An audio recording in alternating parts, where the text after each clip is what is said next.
Recebemos hoje, pela manhã, o pré-candidato do PSL à presidência, o deputado Jair Bolsonaro. A entrevista foi boa. Foi a primeira de uma série, como eu disse, que o Jornal da Manhã faz com os principais pré-candidatos. Bolsonaro mostrou estar mais calmo.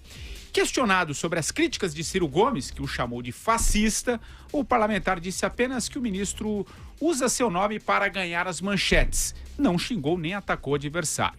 Falou ainda que não tem obsessão pelo poder e que tanto faz quem vai para um eventual segundo turno contra ele, Marina ou Ciro Gomes. E confrontado sobre a economia, porém, aí sim, o pré-candidato escorregou. Irritado com a insistência aí no tema, ele não conseguiu explicar direito o seu programa de governo e ficou repetindo aí apenas que mantém conversas com Paulo Guedes. A gente separou um trechinho dessa parte e depois, claro, as considerações de vocês sobre a entrevista. Coloca aí, Wilson, vai lá.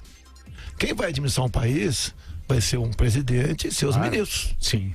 Tanto é que eu estou tendo a satisfação de ter o Paulo Guedes como consultor meu nessa área. Perfeito. E ter ouvido muito ele. Você fala em pontos, né? Sim. Ele quer diminuir o tamanho do Estado. 10, né? Tem que diminuir. Privatização, sim. Algumas coisas são estratégicas, eu tenho conversado com ele, dependemos do modelo. Nós não podemos simplesmente jogar para cima, e ele não quer isso também, o Paulo Guedes, jogar para cima que nós temos para abater em grande parte a nossa dívida interna. Sim, você tem que abater, mas mesmo assim, as projeções nossas, né? Mesmo você vendendo tudo no Brasil, você vai bater 20% da dívida interna, e o ano que vem vai bater 4 trilhões de reais. Então um ponto é esse. Eu tenho falado o outro ponto. Nós temos que, quem já não passou, acho que todo mundo já passou algum aperto financeiro na vida, né? Você se preocupa aqui, economizar, no caso privatizando, e o que você pode fazer é um extra. Você vai trabalhar na outra rádio, e eu como militar... Bom, esse é um trechinho que ele fala de economia, mas tem um outro também que é uma resposta, inclusive, à sua pergunta, na qual ele disse que evoluiu. Tem o trecho aí? Coloca aí, Wilson, vai lá. A gente evolui, tá certo? E muita coisa, independente do Paulo Guedes, até nós já evoluímos, como disse para você, a questão do óleo e gás. Então nós o atualizamos e tenho consciência que temos que nos aproximar muito das ideias do Paulo Guedes, não 100%, mas quem sabe 95%, 96% das ideias dele, para a gente conseguir sonhar e o Brasil sair desse estado de coisa que nós nos encontramos no momento. Aí um trecho da entrevista, Vera, começo com você. O que você achou da entrevista, do Bolsonaro, esse paz de amor? Ele, de fato, aqui, em economia, acho que ele escorregou um pouco. Ele tentou, jogou tudo pro Paulo Guedes, enfim, mas vai lá, suas considerações. Patrick, é nítido que ele tenta modular o discurso dele, falar num tom até mais agradável, menos arrogante, menos autoritário, menos eu faço e aconteço, joga tudo pra mim que eu resolvo, dizendo que vai delegar, dizendo que o que ele não souber, ele vai consultar, dizendo que vai administrar com uma equipe e não sozinho, embora ele só tenha citado o Paulo Guedes, né, nesse time. Mas isso contrasta com a fama que o fez chegar até aqui. Eu falava um pouco disso ontem. Falava desse dilema para o próprio Bolsonaro. Ao deixar de ser aquilo que o notabilizou, ele corre o risco de virar uma coisa um pouco amorfa. Nessa entrevista de hoje, eu achei que tem alguém tentando modular a sua forma, tentando modular a sua imagem, porém com um conteúdo ainda muito frouxo, ainda muito pouco focado, ainda muito pouco definido. Essas ideias de economia, ele usa o Paulo Guedes como uma muleta, é alguém que ele acabou de conhecer. Atenção, gente, a gente não está falando de uma relação construída, de duas pessoas que foram discutindo economia e chegando a um meio do caminho em que um muda e o outro muda, em que um adapta suas ideias às do outro. Não. Pegamos alguém que tem ideias muito claras sobre economia, que é o Paulo Guedes. Eu disse aqui no Jornal da Manhã, um economista de corte liberal clássico, da escola de Chicago, aquela mais liberal americana, e alguém que votou a sua vida inteira de outra forma, aliás, de forma diametralmente oposta. Pró-corporações, pró-servidores públicos, de acordo com os interesses dos militares, concedendo benefícios fiscais aqui e ali para diversos setores da economia.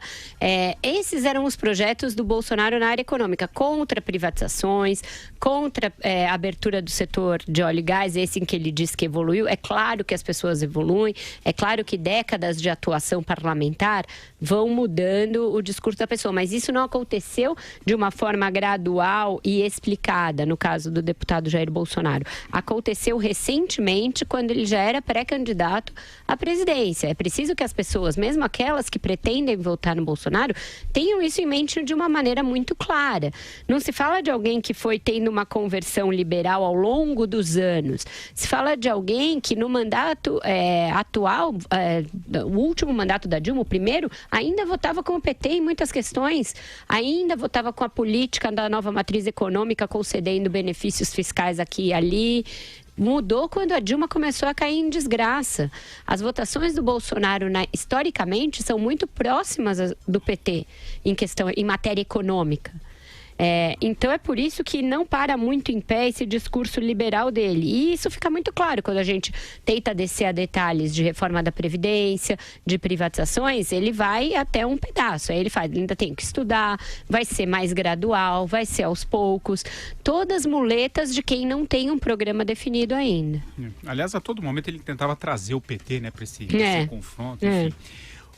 Andreasa, o que você achou da entrevista? Você achou que faltou um pouco de conteúdo também pro Bolsonaro? O que você achou, principalmente nessa parte econômica, como a gente acabou de ver? Eu vou ser justo com o Bolsonaro. Ele não respondeu quase nada. Tá? Eu vi a entrevista. Respondeu muito pouco. Questões objetivas, sobretudo aquelas relativas à economia. Mas por que eu disse que seria justo? Porque nós veremos, não só aqui nas entrevistas na Jovem Pan, como de modo geral no debate público para 2018, que este será o padrão.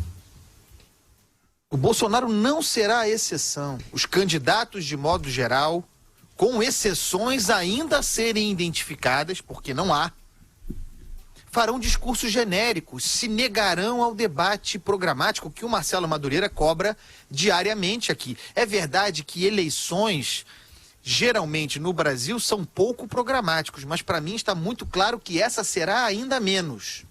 Será, pelo menos de uma porção significativa, a eleição dos sentidos, dos sentimentos, das impressões, das emoções. Bolsonaro cresce aí. O seu discurso cresce aí, a ideia de Bolsonaro como uma ideia representativa de um sentimento. Mas a ausência de conteúdo na entrevista dele, nós veremos, não será exclusiva desse candidato. Outros irão pela mesma linha. Talvez até haja, exatamente por isso, caminho para um candidato da razão. Um candidato racional, que venha apresentar ideias, programa, que tem alguma experiência. Ainda não apareceu. Esse discurso ainda não apareceu. A Vera, eu acho que foi a Vera, perguntou sobre a reforma da Previdência especificamente. Ele não respondeu. E ele não responderá. E não responderá, e isso é método, ao longo de toda a campanha. Eu sei porque eu talvez converse com o Paulo Guedes mais do que o Jair Bolsonaro. Mas eles de fato conversam. E conversam sobre a reforma da Previdência. E o Bolsonaro, e aí eu não estou fazendo nenhuma inconfidência, não foi o Paulo Guedes que me disse isso de jeito nenhum. É a minha impressão. O Bolsonaro pode até entender a importância da reforma da Previdência numa conversa com o Paulo Guedes. Pode entender. Mas ele não se comprometerá com isso. O que ele tem a ganhar aprofundando uma discussão sobre a reforma da Previdência? Vai dizer que tem a sua a apresentar se for eleito. Mas não vai aprofundar essas questões, não vai aprofundar questões econômicas. Isso não dá voto a ele, só tira. Aliás, isso não dará voto a ninguém nessa eleição. Esse é um dos dramas. Aí nós teremos um componente de debate público na área dos costumes, na área da segurança pública, já falei aqui também. Ficaremos nessa discussão muito de armamento da população. Talvez nem venha a ser o projeto do sujeito, já falei isso aqui, mas é a forma de encaixar o debate da percepção, da emoção, do convencimento, que será, nessa eleição, fundamental. O que você achou da entrevista, o Marcelo Madureira? Bom, a primeira constatação é que o candidato Jair Messias Bolsonaro estava rouco. Bom, quem fica rouco é quem fala muito. E eu reparo que o Jair Bolsonaro fala muito, mas não diz nada. E essa é a minha grande preocupação, né? Portanto, ele fica rouco de nada dizer. Essas eleições, agora de outubro, elas são, talvez, a mais importante da história republicana, por conta da situação em que o Brasil se encontra, da grave situação em que o Brasil se encontra. Acho que o Andreasa conseguiu mostrar muito bem da importância que você ter candidatos que demonstrem cabalmente amplo conhecimento da situação brasileira, reconheçam e conheçam as razões estruturais da crise que nós estamos vivendo e que, em cima disso, sejam propositivos, digam o que pretendem fazer caso cheguem ao poder.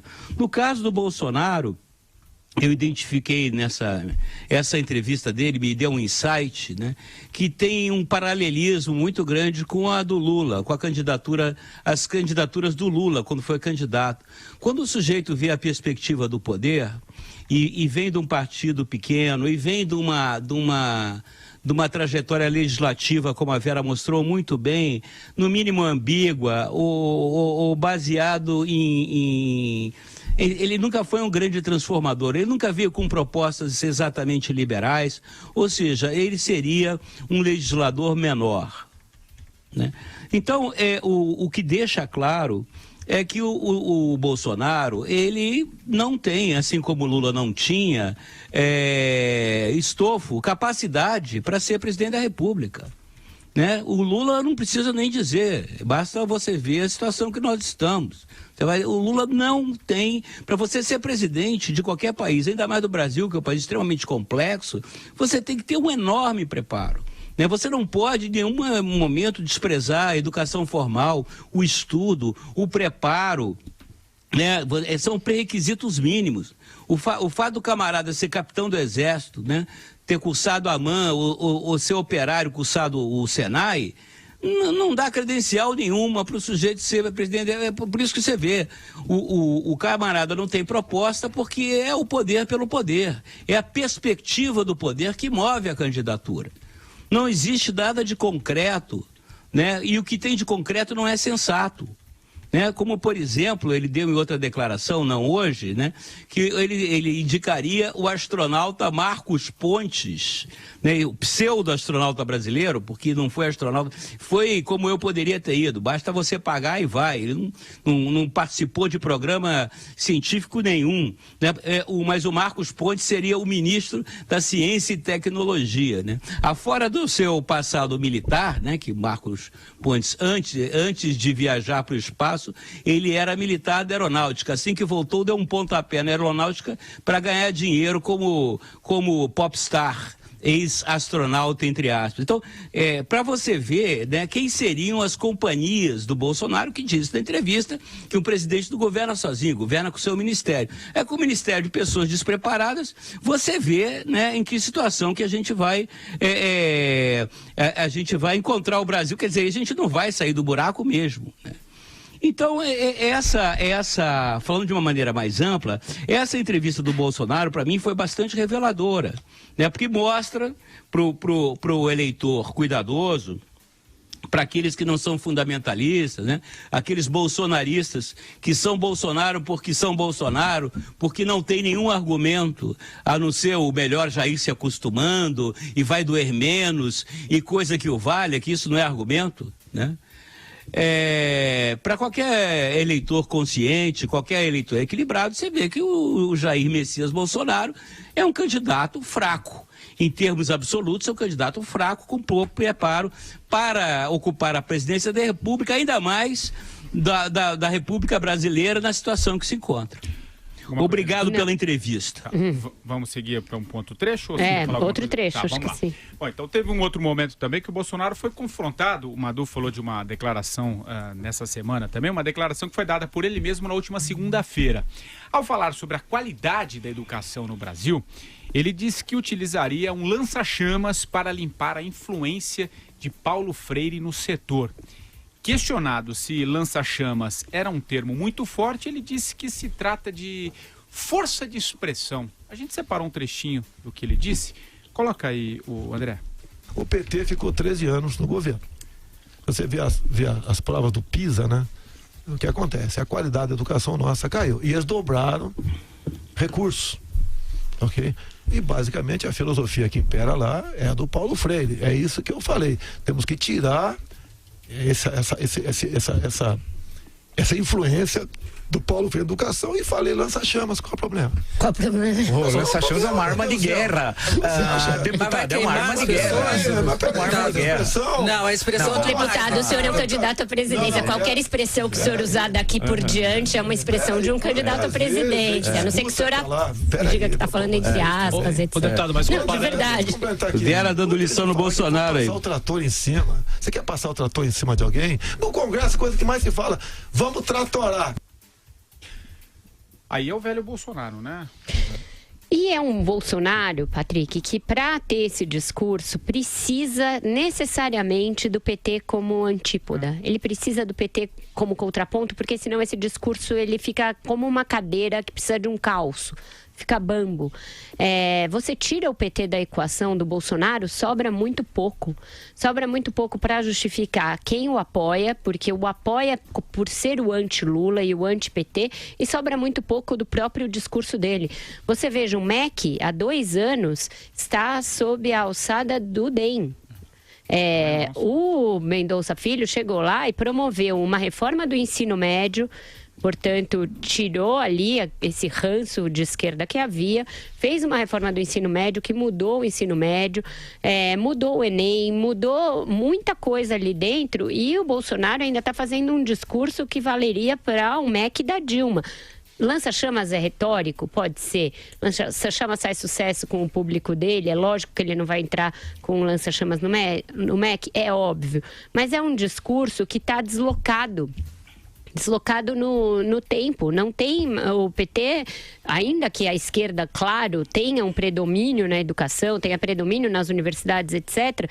Esse discurso por si só não sustenta uma plataforma de um candidato à presidência para a educação. Só isso não basta, não enche barriga. É um discurso que é uma espécie de farinha láctea ali, que você engrossa, mas não tem valor nutricional quando você tira o PT da equação. Então eu não sei se ao longo de uma campanha esse discurso do Bolsonaro, vamos tirar o Paulo Freire morreu em 1997, me parece que ele precisa dar corda um pouco nesse discurso. Quem são os ideólogos do Jair Bolsonaro? Quem são os seus teóricos para a área de educação? O que ele propõe para uma educação do século XXI? Tá, não, vamos tirar o Paulo Freire à base de lança-chamas. E o que o senhor vai pôr no lugar? Qual é a sua proposta para a universidade? Vai cobrar de quem pode pagar? Isso é uma proposta liberal. Ele vai abraçar essa proposta? Ele vai propor o que para o ensino básico? Ele vai propor o que para o ensino médio? Me parece que só esse contraponto com o PT não vai ser suficiente daqui para frente. O que você achou exatamente desse trecho, Andreasa? Você acha que foi, pelo que ele disse, que foi uma força de expressão? Enfim, qual que é a tua análise? Não, foi uma expressão infeliz. Ele as usa sempre. Não é bom. Talvez ele se arrependa. Nunca vai dizer em público. Mas também não vou dar grande importância a isso. O que me parece aí bem claro, até para divergir um pouco da Vera, é que de fato a contraposição objetiva com o PT se enfraquece uma vez que o Lula está na situação em que está. Mas o esquerdismo ao qual o Bolsonaro se contrapõe permanece. E é percebido pelos eleitores dele. Essa base sólida que o faz competitivo que o sujeito tem.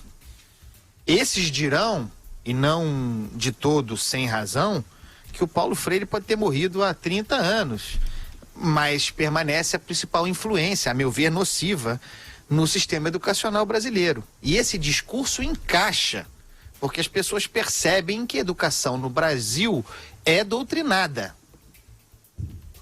Tem uma pedagogia diferente, as pessoas percebem, mesmo aquelas que pagam escolas particulares para os seus filhos.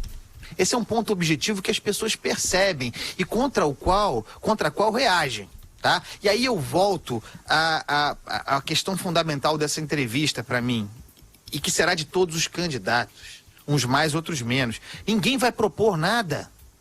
Não é uma eleição propositiva. É uma eleição, inclusive, será, porque dos sentimentos, de apontamento daquilo que incomoda. De ataque ao Paulo Freire, não de proposta. Não espere ideólogos de educação do Jair Bolsonaro, até porque não existem. Então, o tripé sobre o qual essa eleição será disputada, infelizmente, porque não propositivo, primeiro, debate sobre costumes, em que essa pauta em questão aqui nesse ponto trata. O outro, muito claramente, é o combate à corrupção. São questões circunstanciais que têm muito pouco a ver com o executivo, com a presidência, mas que estão na ordem do dia. O combate à corrupção, Lava Jato. E, muito importante, a questão da criminalidade, da segurança pública. Esses são as pautas que influenciarão decisivamente essa eleição e que o Bolsonaro surfa bem. O Marcelo Madureira, o que você acha? E como disse aí o Andreasa, você acha que esse esquerdismo que o Bolsonaro se contrapõe ainda permanece, ainda existe? É uma estratégia correta? O que você pensa a esse respeito a partir do que disseram aqui a Vera e o Andreasa? A bem da verdade, né? Vejam só que a ignorância histórica, o obscurantismo ideológico, né? Eu fui, na minha juventude, quando tinha lá meus 18 anos, eu fui monitor do Mobral, Movimento Brasileiro de Alfabetização, que foi uma atividade organizada no governo militar. Meu pai, inclusive, era conselheiro do Mobral e eu era professor do Mobral na favela do Pavãozinho, aqui no Rio de Janeiro. Fui durante os 2 anos. Curiosamente, o Mobral adotou a metodologia pedagógica do Mobral, a palavra tema, a palavra que detonava o processo de alfabetização, foi um método criado pelo professor Paulo Freire, que era de esquerda, e não é ilegal, nem imoral, nada de mal sem esquerda, foi um filósofo e um pedagogo importantíssimo, criou este método, e que inclusive foi... Um método era tão eficaz que foi adotado pelo governo militar no Mobral. Eu exercitei esse método, eu verifiquei a eficácia dele e pontos fortes e pontos fracos. Então, isso é só para ver o nível da ignorância das pessoas. Quando fazem uma análise ultra superficial de um intelectual importante que teve no Brasil, um educador como Paulo Freire, e eu condeno, assim, em princípio, por ser um homem de esquerda. Quando o que ele propunha enquanto pedagogo, de técnica de ensino, não tinha nada de autoritário, não tinha nada de stalinista. Muito pelo contrário.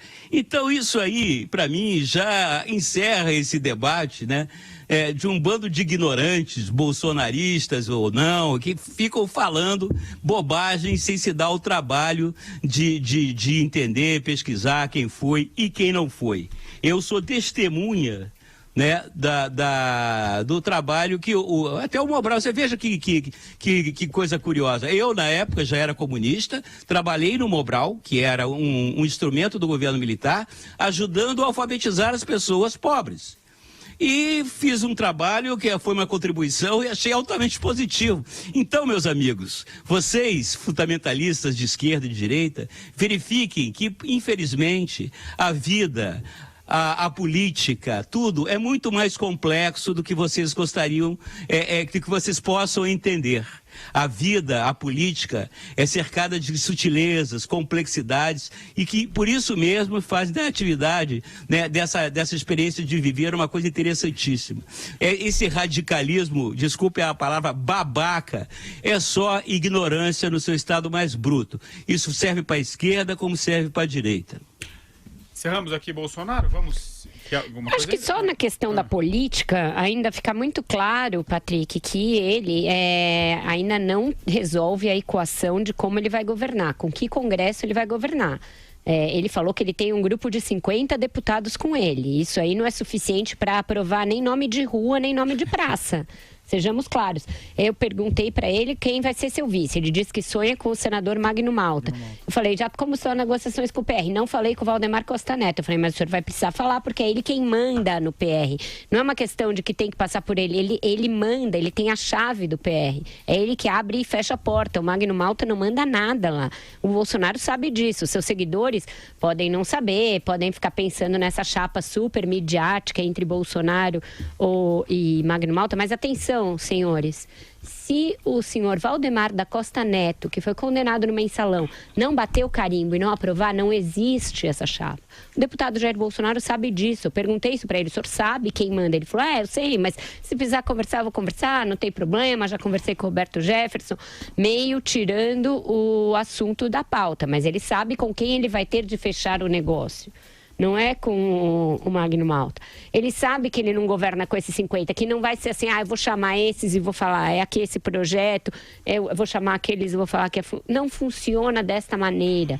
Se o eleitorado quiser curtir o deputado, achar ele o máximo, vale para o Bolsonaro e vale para qualquer candidato. Achar o candidato o máximo e dizer que vai votar e que ele dá um jeito depois, ok, é isso que é a democracia.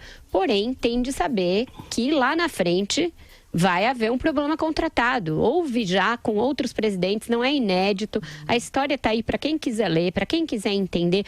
Você está comparando o Bolsonaro com o Collor e com a Dilma. Não, senhores. A gente pode até desenhar, para quem não entender.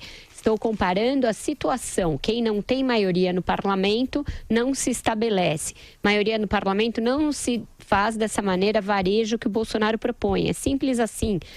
Não adianta ficar no Twitter destilando ódio. Eu cobri aquele negócio ali durante 10 anos da minha vida. Andei por aqueles salões verde, azul, conheço muito bem como se faz aquilo. E o Bolsonaro conhece muito melhor do que eu e sabe que não se faz dessa maneira.